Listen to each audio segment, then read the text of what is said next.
Dames en heren, van harte welkom vanavond bij de feestelijke presentatie van de nieuwe silhouet van de Stichting Historische Week Maastricht met de titel Schuilen in Maastricht 1940-1945. Het silhouet is geschreven door Jos Notermans en Paul Bronswaard met een bijdrage van Paul Tiemann. Na een korte inleiding van mij krijgt u allereerst een schuilkeldercabaret gepresenteerd. Gebaseerd op de cabaretten die destijds in de oorlog, maar zeker ook na de bevrijding in de schuilkelders werden gespeeld. De voorstelling heet Quatsch in de Katsch. En u begrijpt dat net als toen grappen, spot en hilariteit nodig waren om de moraal hoog te houden en om voor wat ontspanning te zorgen. We gaan dat vanavond herbeleven. Wat u vanavond te zien krijgt betreft een fictief flauwekulverhaal met elementen van vroeger teruggebracht naar de humor van de tijd van nu. Dames en heren, ik vraag uw aandacht voor Lidwien van der Boven, Paul Fisset, Serve Minus, Bram Borsboom die de techniek verzorgt en het decor scenografiek dat is bedacht door Paul Tiemann. Geniet u van Quatsch in de Katsch.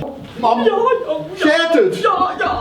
Ja, nou, vooruit, dan zit je op. Kom, loop door. Vooruit. Och, is het hek, man, het hek is toe. Kom er dan niet naar binnen, hé. Ach, dit met een afbrast, dan reageert hij zo open. Jezus Christus, dan kom je kapot verschrokken raakt. Oh, schrik er altijd zo met die Foei. Ik vind het geen kwatsch. Ik zit hier in de katsch. Wat moet ik nu toch om beginnen? Mijn huismachine kapot. Wat dat vlucht nu kapot. Wat moet ik nu nog om verzinnen? Oh, de braken springen! Help!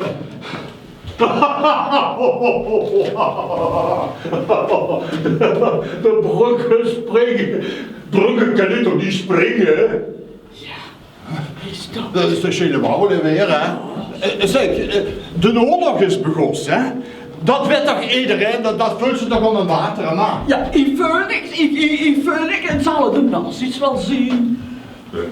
Nou, ik heb best wel zin in nazi. Nazi-geuring, zoals te menen. Oh ja, lekker bekse nazi doen en heerlijk flesje beer van Brouwerij Bos erbij. Maar ik ben met een opener vergeten, hè? Upsie machine en een opener. Ik heb altijd een opener bij, maar als gaat het niet lopen. Ja, dan kom mee, dan ben ik het goed. Ja. Oh.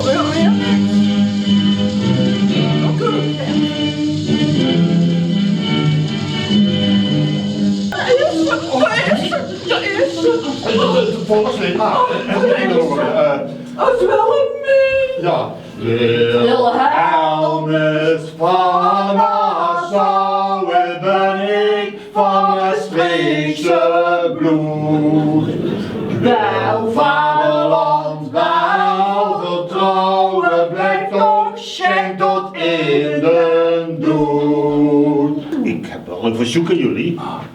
Als ik over 2 weken niet hier terug ben, dan gaan jullie naar de koster van de Lambertuskerk, hierboven. En dan zeg je tegen hem, Molotov is gaan hemelen. Want Molotov, dat is mijn schuilnaam. Wat is dat nu voor een rare naam? Molenhof?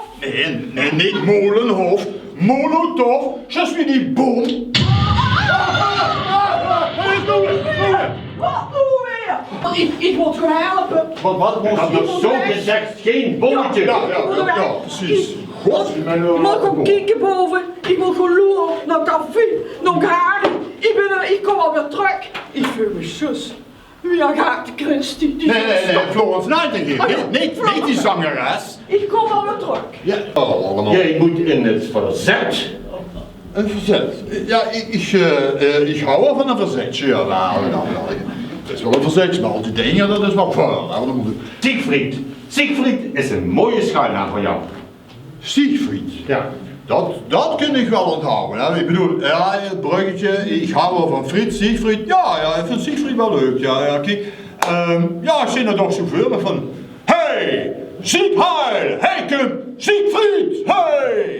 Een tijd geleden ontstond het idee dat wij als stichting toch ook iets moesten doen in het kader van 75-jarige bevrijding. En het idee draaide uit op zouden we niet weer eens een silhouetje presenteren, maar dit keer over een onderwerp dat duidelijk en rechtstreeks met de Tweede Wereldoorlog te maken heeft.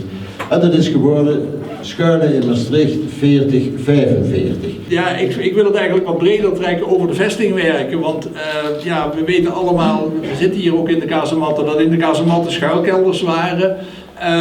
We zijn er nog steeds niet achter hoe lang het gangenstelsel nu precies op de centimeter is, maar dat zit ergens tussen de 12 en de 14 kilometer.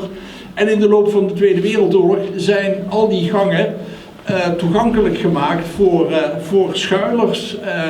Dat is eigenlijk een van de grootste vrijwilligersprojecten geweest die er geweest zijn. Buurtbewoners zijn op zoek gegaan naar die gangen en hebben in de loop van de Tweede Wereldoorlog in het Blauwdorp en omgeving tientallen ingangen gemaakt, zodat bijna iedere straat zijn eigen ingang naar het gangenstelsel had. En ja, u zult het niet geloven, maar aan het einde van de Tweede Wereldoorlog was er plaats voor ongeveer 25.000 mensen in dit gangenstelsel. Ja, we hebben eigenlijk besloten dat mensen van de werkgroep Schuilen het eerste exemplaar zouden krijgen. En eigenlijk hebben wij besloten dat Bram Borsboom, u hebt hem al een keer achter de schermen vandaan zien komen, dat hij het eerste exemplaar in ontvangst mag nemen. Want Bram is niet alleen hier zo'n beetje de technische kurk waar alles op drijft. Bram is voor de werkgroep ook altijd steun en toeverlaat geweest. Niets is hem te veel, altijd staat hij klaar voor als er dingen moeten gebeuren. Dus Bram...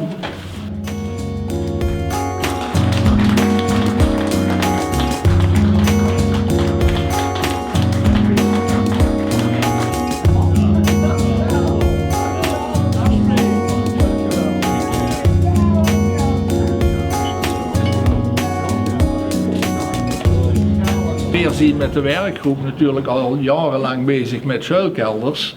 En we hadden gezegd, ja, daar staat eigenlijk maar heel weinig van op papier. En dat was eigenlijk van mij goed in ieder geval het idee van, nu is de kans riep om dat te gaan doen. Ja, want ik vond het wel interessant dat er ons over geschreven wordt, want er was eigenlijk ook niets geloof bekend.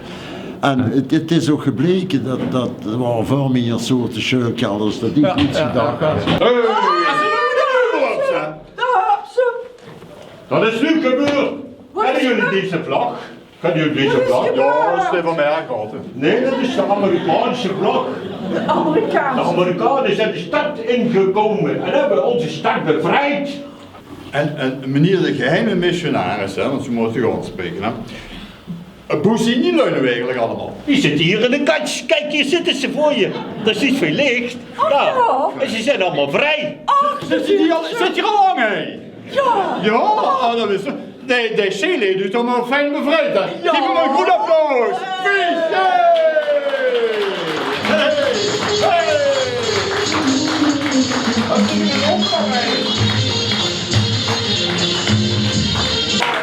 Kom maar, hallo. Dankjewel.